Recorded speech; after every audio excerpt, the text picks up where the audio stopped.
It's a pleasure to give floor to two representatives of European Furniture Industry Confederation to talk about what is the Confederation, why Estonian furniture industry should look into it, and why we should cooperate.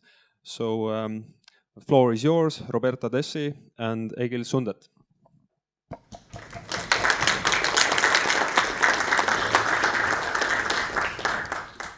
We have this. So. Yes. Does it work? Okay. Hello. Okay. Yes. Good morning. Good morning, everybody. I'm Roberta Dessì. I'm the Secretary General of EFIC, the European Furniture Industries Confederation. I am a lawyer by background, but specialized in European law. And my colleague Egil.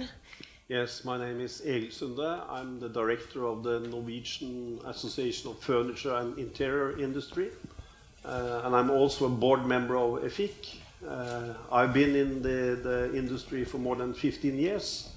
And I also had the pleasure to visit Estonia on several occasions. And it's very good to be here today. Okay, so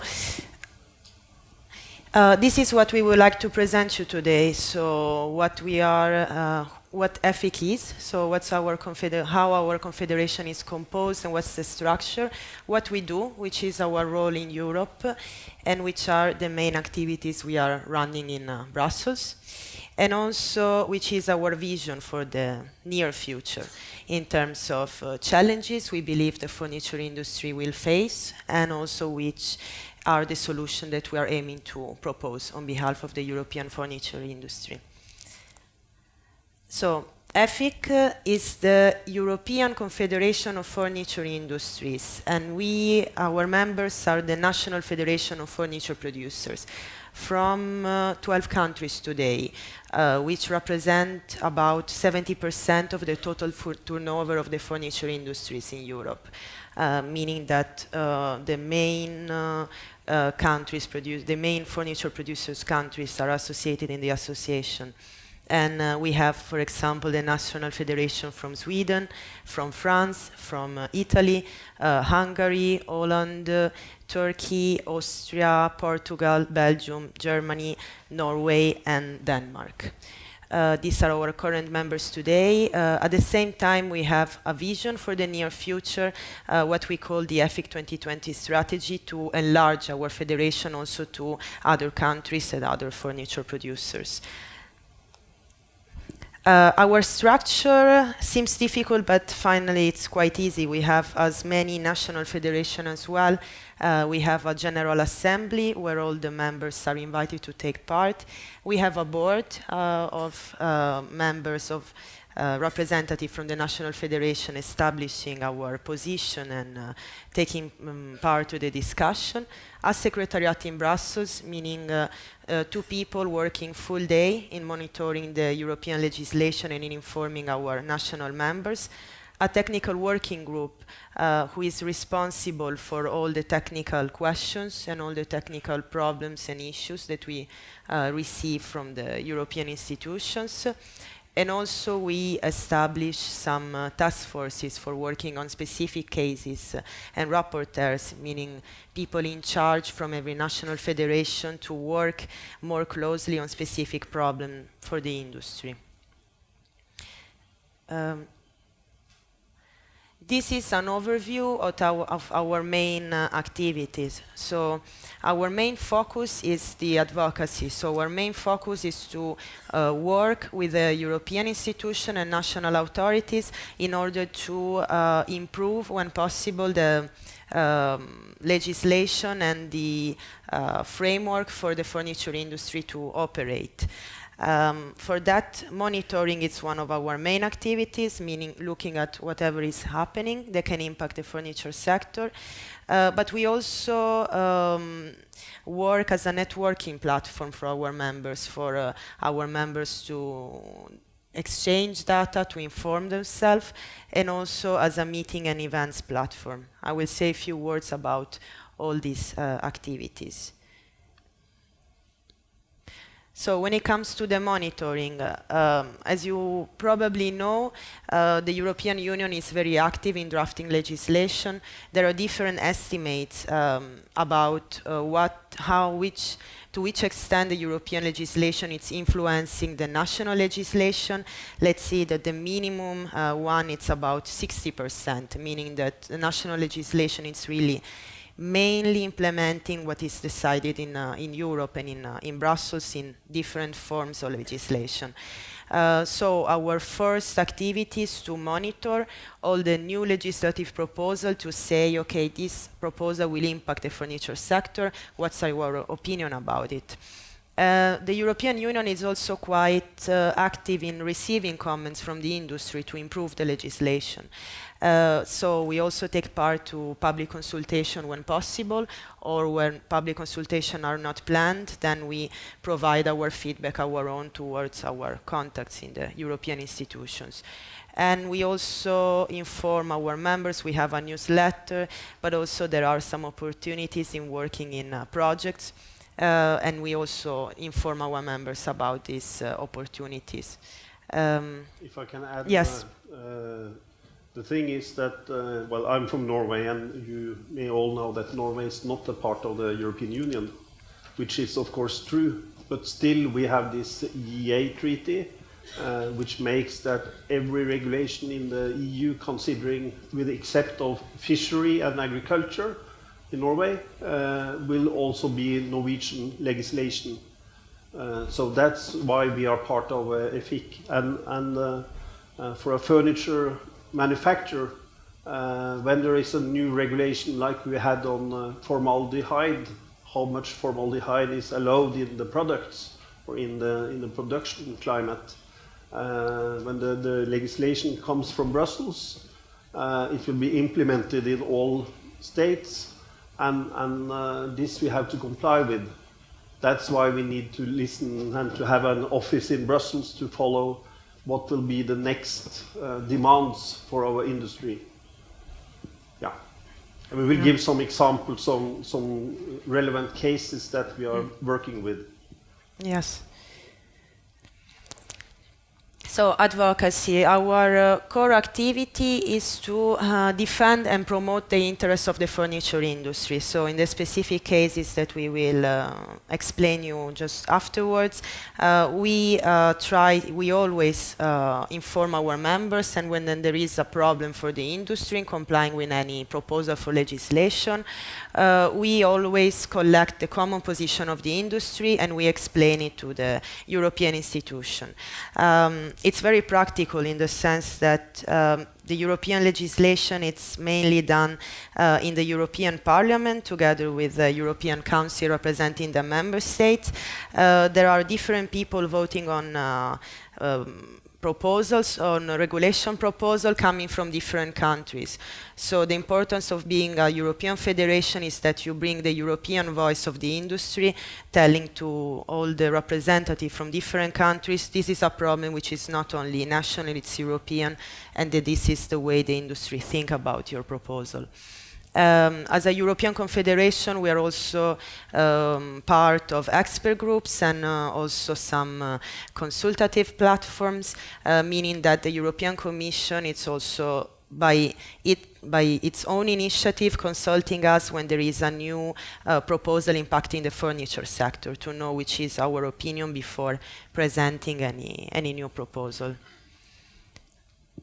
We also organize meetings among our members, normally 4 meetings per year, where our members also have the possibility to exchange views and to work on possibly common projects. So Egil, representing Norway, is regularly meeting the colleagues from France, from Germany, from Italy, and they can talk about problems they have at the national level, which more often are not limited to the national borders, and they can also work on common projects when needed and exchange also views on possible problems and opportunities for the industry.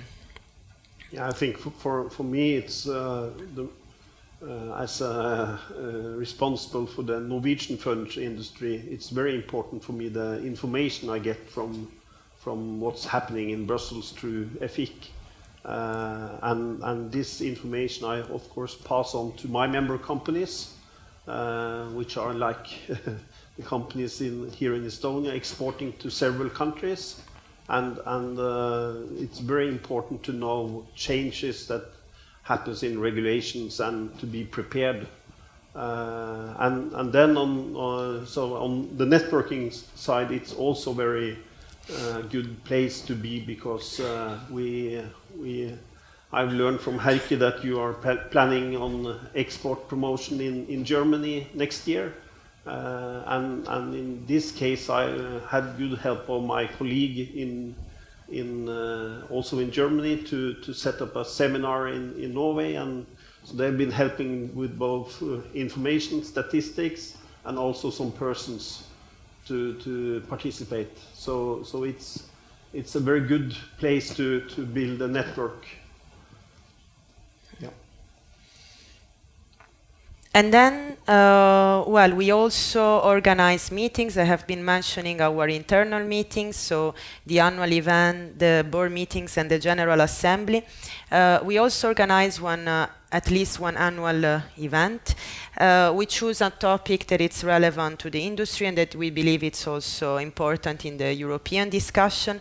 So this year our annual event was about the circular economy and the impact that the discussion around circular economy can have on the furniture sector. We had representatives from the European institution and also representatives from the industry, from different countries, from the furniture industry, explaining which are the obstacles for in thinking about the circular economy for furniture companies, and which are the also opportunities. So the companies that are already implementing such practices. We were really happy to have at our closing session a representative from the Estonian presidency of the Council. As you know, now Estonia has the presidency of the Council of the Union, and this makes the position of Estonia very strong because they are working concretely on the agenda for the EU. And at our event was present the Deputy Secretary General of the Ministry of the Environment from Estonia, Mr. Ado Lumus, which presented the priorities of the Estonian presidency, but also of the Estonian Environmental Ministry in terms of circular economy with a focus on the furniture sector. So, to make it a bit more concrete, we will now explain you some concrete cases we have been working with. I will go briefly because time is running, but of course we are able to provide more answer during the coffee break. So, first case, I will give the floor to Egil. Yeah, this is a case I work a lot with because in every European market there is a fire regulation for furniture and for mattresses, and also for interior textiles, and we found out that if you are an exporter of office chairs or upholstery furniture for the contract market or public market, you need to comply with there is a German standard, it's an Austrian standard, it's a Swedish standard, and you need to test your products towards all these standards. And for the industry, this is a cost. And in addition, for some of these standards, you need to have some flame retardants, they're called, in the foam and also in the textile, the fabric. And these flame retardants, they are toxic. They're not good for the health and not good for environment. And I'm also told that it's if you're baking a cake, flame retardants is not an ingredient you want to have in the cake because it doesn't improve the cake. So we started to see if we could get a harmonized rule throughout Europe in order to make it easier to be an exporter and to reduce these costs. And also for many manufacturers, we want to be environmental friendly manufacturers, We want to take part of the circular economy. And if you use flame retardants in your products, they will be special waste in most countries. So that's why we started this case. And we have brought along an alliance also with firefighters in Europe, the environmental organization, cancer organizations, etc. Because we have the same goal in this case. You can go to the next picture. And we have been very active. You may know that in the UK and Ireland they have a very strict fire regulation for furniture. It's the strictest in Europe. So we have made a complaint to the Commission regarding that this UK legislation is it's ruining competition, and we think they have it also in order to protect their own market. So this is an important case, and to solve it, we need to solve it on a European level. And you may know that in the US they also had strict fire regulations. So you also, up till 2015, you needed to have flame retardants in your products. But after that point, they changed. So today you don't need flame retardants anymore. And the reason why they changed was that due to the health and environmental concerns about flame retardants. So this we hope to make a success, so that we don't need to use flame retardants and we don't need to test our products for the German standard, the Swedish standard, or whatever country. Many countries have their own national standard for fire regulation in furniture. Yeah. So what you see in this case, but also in other cases, is that we are trying to eliminate problems for the industry, also for exporting and creating new opportunities. This other case was another case we had to deal with this year. So as I said, the European institutions are quite active in drafting new legislation, which is implemented directly in every European country. And this is a case very concrete, in the sense that the European Union this year has been revising the limits for hardwood dust in workplace. These are limits that are set at the European level by directive, but then have to be implemented by any country in Europe, so in Estonia, in Italy, everywhere.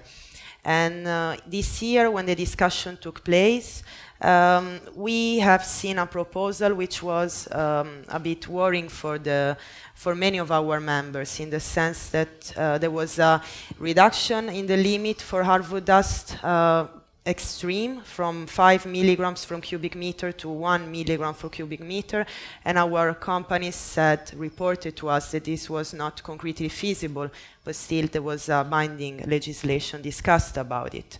So we have been very active in talking to the European institution about this problem for the industry, and trying to prevent a negative result and an obligation for the industry, which was very difficult to comply with, and we have been successful in this. So the new limit, which has been approved by the European institutions, will be still a decrease from the limit of 5 milligram to 2 milligram, but there will be a transitional period at 3 milligram.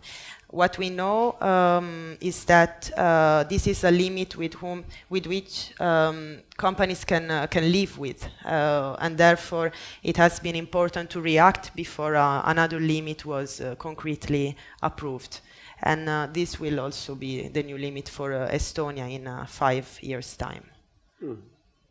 But the good news is that the new European rule will be in line with what you have in Estonia already. And otherwise, for companies in countries with the 5 ppm rule going down to 2, they will need to invest in the factories in order to reduce the level of dust or hardwood. So it will cost them money. Yeah. Yes. And now there are two specific cases on export. So I see that this is also a focus for your conference today, how to promote export, how to improve a strategy for exports. And what we do as a European Confederation is to try to avoid the creation of trade barriers, or at least inform our members about rules in different countries so that they can facilitate their export strategies. And this is a concrete case for 2017 about a new regulation in France. So France has adopted a new regulation on formaldehyde emissions. The regulation is quite long and complex to a certain extent, but the basic requirement was the testing requirement. So there was an obligation to test each and every single product presented and sold in the French market in a big chambers, so with a huge cost for the industries planning to export to France. So the test was aimed at measuring the formaldehyde emission levels, and those levels were set at very low levels, even lower than some environmental labeling as the eco-label in Europe. So again, this presentation was presented. Due to European regulation, it was frozen, let's say, for 3 months, where there was the possibility to present comments. And so we did, raising the issue I was saying, so the problem of testing and also this approach to the formaldehyde emission, in the sense that EFIC supports the imposition of a formaldehyde emission level through Europe, the same emission level, but not testing requirements which will only create new burdens and new costs for the industry. This regulation, the reaction, we have reacted with a presentation of specific comments to the European Commission. Also, some member states reacted. Italy, Latvia, Poland, Spain, United Kingdom, Austria, and Germany, together with the European Commission, showing that this new regulation in France will have created a concrete barrier to export and to trade in France. And the result we got was that so far, this legislation has not been approved. France is revising the internal strategy, taking into account the comments from the industry and from the other member states, and we hope that France will take these comments into account and this barrier to trade will be removed or hopefully reduced, at least. Yeah. So what happened was our French colleagues, they came to EFIC and said that the French government, they are crazy because they want to implement this new law that will mean that if you sell a sofa or a product, furniture product in France, you need to take the product first into a chamber, laboratory chamber, and you need to have data on the emissions from this product. I only know one Norwegian company that has one time taken one chair to this kind of chamber and measured the emissions. And the cost of it is very high. And this would be very negative, a burden for the industry. But our French colleagues, they felt the same, and they asked EFIC and all the other members to this, you must protest. Because we need to stop this crazy law, crazy. But France is very active on all kind of environmental friendly, health friendly issues, and they are also the only country in Europe today where when you export a furniture to France, you need to pay a tax of 4%, I think. Has to be on the invoice when exporting to France, and this is collected to two organizations that handle all the waste, furniture waste in France. But this is something that we can live on because this 4% is finally paid of the customer. So it's a null-sum game for us. But this proposal we hope to stop it. And as you can see, many of the different countries have protested. So hopefully we will stop this proposal. Yeah. And this is another case going a bit further out of Europe. I know that also Estonian furniture industry are looking at other countries where to export, and China is a promising market for the future since the consumption of furniture is quite high. This is a case that we have dealt with at the international level. So China adopted, it's a similar story in the sense that China has adopted some mandatory standards for furniture products, and in particular for wood-based mattresses and sofas. And all those products, when exported to the Chinese market, due to these mandatory requirements, had to be tested in Chinese facilities with a specific methodology they were describing in their own standard. Here we have, of course, it was a very technical discussion, so we had the support of our technical working group. And we have also been collaborating with big players in Europe, and everybody was sharing the same concern. If this mandatory regulation enter into force, it will be very difficult to export to China, because with the method we use today for measuring VOC, was in this case in Europe, we are not sure that we can export to China. Again, once collecting all the arguments, we have been communicating with the European Commission, which has started a dialogue with China in the WTO, mainly in the World Trade Organization, where there is a specific panel on barrier to trade. And what we could achieve today is that China and Europe will soon start technical discussions. So China invited the European colleagues to discuss together our concerns, the concerns of the European furniture industry towards China, in order to understand which are the problematic issues and to hopefully agree on a standard which is not creating such a big barrier to trade. And we couldn't have had this result without the collaboration with the European Union, which is sitting in the World Trade Organization. I will speed up since we have not too much time, but circular economy, as I said before, it's a priority for the European Commission.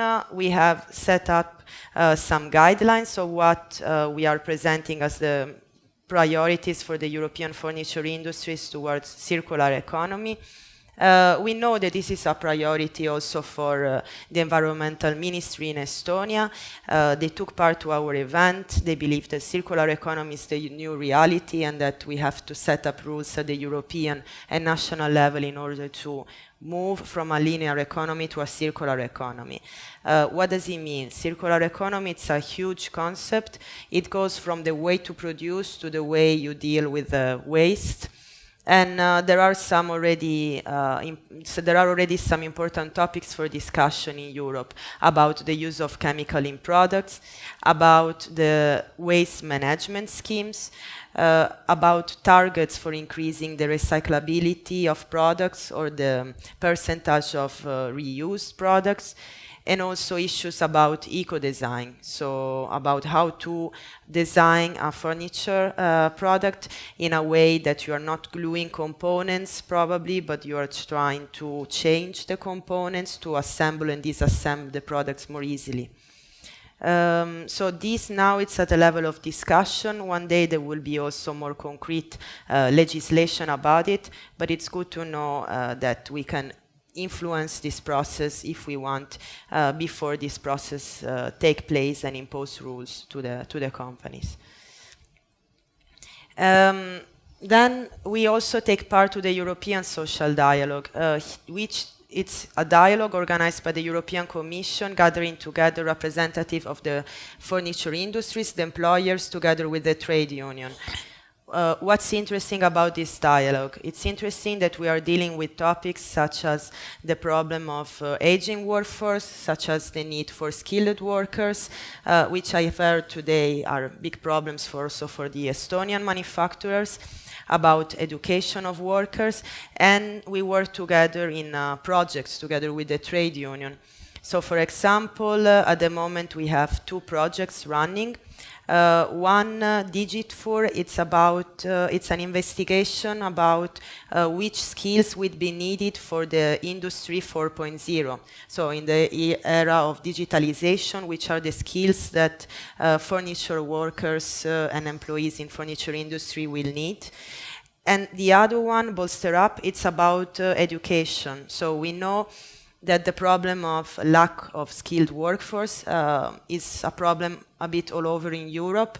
And one beneficial aspect will be to motivate workers to move from one country to the other. But today we don't have common curricula, so we don't have a way to judge the skills from one country to the other. So this project, for example, Bolster Up, was looking at this issue and trying to set a common curricula for specific furniture professions in Europe, in a way to promote also the exchange for workers. And for those national federations interested in project, this is also an opportunity to participate in European project with European funding for investigating on these issues. Finally, we also, since we are a European federation, we also receive proposal from other international partners. So for example, this is an offer that we got from the Iranian Council, and they are offering to the furniture industries in Europe a trip to the Iranian fair, all paid by the Iranian furniture producers in a way to enhance the collaboration. I have to speed up, right? Okay. 1-2 minutes. Okay, perfect. So what's our vision? These are the problems we see for the furniture industry. That most of them were mentioned today. And we believe that with international problems, we have to find international solutions, because those are problems for industries all over Europe. We have already one manifesto, we call it, which is our proposal on how to solve these global challenges at the European level. And we have a vision for the 2020. We want to set up a furniture growth agenda, understanding which are the problems for the industry and promoting them. Yeah, and as you could see at the beginning, in EFIC today there are, 13 member countries. And you know that's a too low level in Europe, since we have much more countries. But in the furniture industry, when I started, the EFIC didn't exist. It was another organization, and I think Estonia was member of UEA, was the name of it. But this organization has almost disappeared, and EFIC was started 10 years ago. And we have been working to establish a good solid base, which we have. But in order to be effective on the European level, also EFIC needs to have a broader coverage of the European countries. So that's what the EFIC 2020 vision is about. Yeah. That we need to be stronger, to have a stronger furniture voice in Europe. So that's why we wanted to come here, and we are glad that we were invited to tell about what we are doing, and also invite Estonia to take part of, to be a member of EFIC. Yeah. Yes. Thank you very much.